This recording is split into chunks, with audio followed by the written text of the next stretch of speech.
Dapat agaran na maipasa ang panukalang Bangsamoro Commission on Early Childhood Care and Development o BCECCD ayon kay Member of Parliament Tumanda Antok.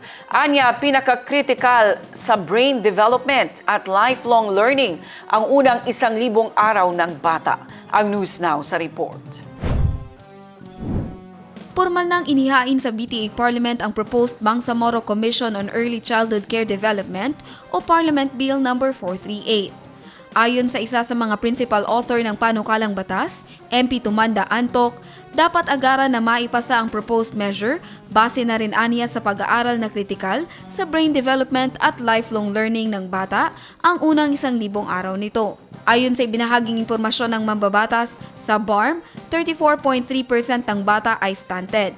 Pinakamataas umano sa bansa na direktang nakakaapekto sa health at learning ability.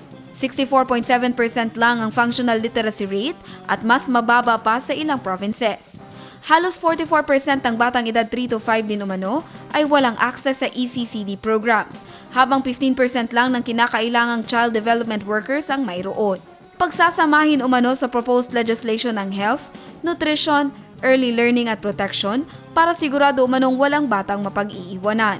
Kasama sa mga principal authors ng proposed law, si BTA Deputy Floor Leader Attorney Nagib Sinarimbo, Attorney Kitem Kadatuan Jr., Dr. Ibrahim Ibay, Abdul Basit Benito, Alindato Pagayaw, Butch Malang at Maruf Gandao.